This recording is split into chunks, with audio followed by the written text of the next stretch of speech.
Hi, this is Gina O'Connor from International Spiritual Experience, and right now I wanted to talk to you a little bit about something some of you may be wondering. I happen to be someone who is now the caretaker of two ancient crystal skulls, and you may be wondering how I came upon these and why I would want to be the caretaker of such things. Well, a few years ago, when I was just starting to learn more about crystal skulls, I would have not thought that I would necessarily wish to have be the caretaker of an ancient one, or had even imagined that I would want such a responsibility. Um, I had heard all the stories about the legends of some of the ancient ones, and they were very fascinating. But to me, at that point, I felt that it was too much of a responsibility, and I wasn't sure of all the energy that would be coming through from all these past times, and if I would be someone to uh, be protecting that sort of knowledge. But what happened was last fall, I had the opportunity from my retreat organization to go to Stonehenge and Avebury, and at that point I met a caretaker of an ancient crystal skull called Liana.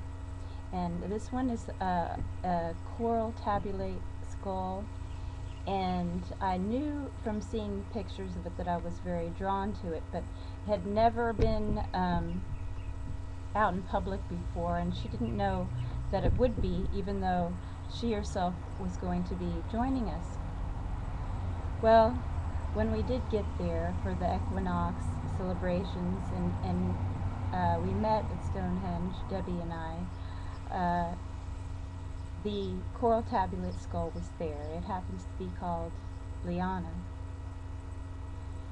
Well, I was very entranced by the skull. I had not really known what to expect.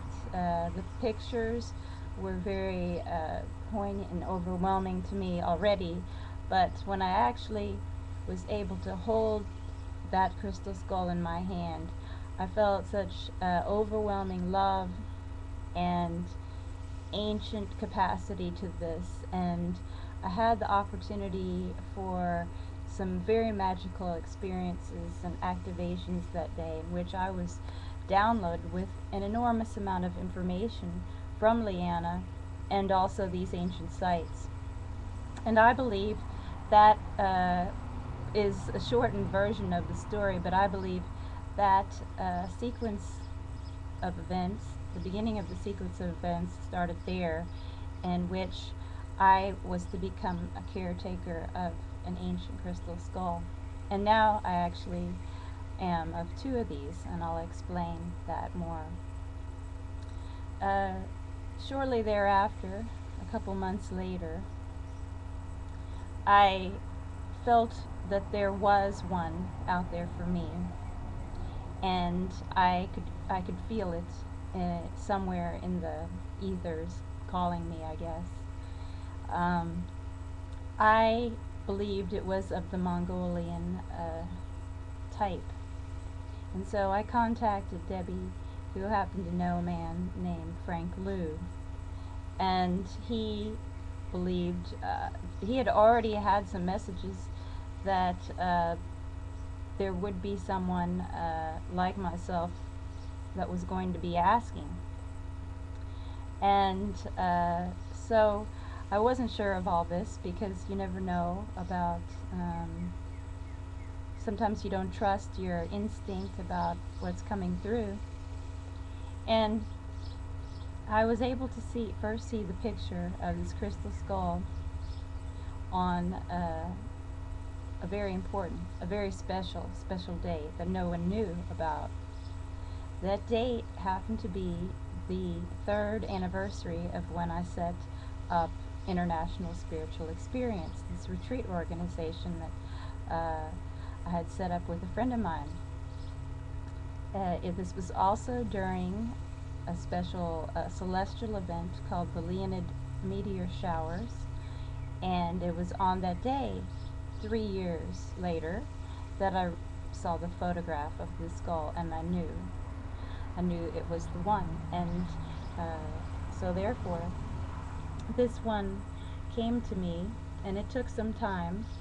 The finances were not readily available for me, but I worked it out over time, and I worked with her from a distance, and I believed it helped prepare me for the energies more gradually. You might think synchronistically, or perhaps coincidentally, some might say. She finally did arrive to me, and it happened to be on the day of the the winter solstice, December 21st. And the day before she arrived, I saw an eagle flying in my hometown here in Arkansas, and eagles are very rare, and I felt that this was an ushering in, a sign of the spirit. I had been meditating with her for some time at a distance, and not only did I feel connected to her in terms of the Leonid meteor shower and that timing of that, but a particular star within the constellation of Leo. And that star just came to me as Regulus. It was Leonid Regulus, which happened, and I did not realize it, it happened to be the star that the three wise men followed to Bethlehem for the birth of Christ. So I felt very drawn to connect her energies with that star and constellation, and therefore her name is Leonid Regulus, and she does connect with a female form of Christ consciousness. And that time period when she arrived, by no mistake, in the winter solstice was also the time of Christmas, and it was perfect timing for her to arrive here. I also, shortly thereafter, felt called to bring her divine partner in, and I didn't know this was going to happen at all. In fact, I felt that she had something to do with it prior to me knowing about it. And as I alluded to, I did see the eagle flying above, and this was the day before she arrived. Well, I was not aware that there was such a skull as this one existed.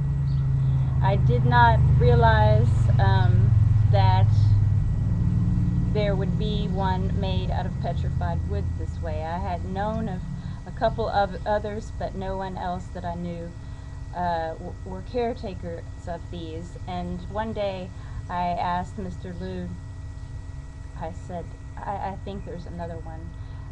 I believe that it's supposed to be with me. I just felt this extremely strongly, and he had only told one other person that I know of, who had not mentioned it to me, but that one was there, and this one is the one that he showed me.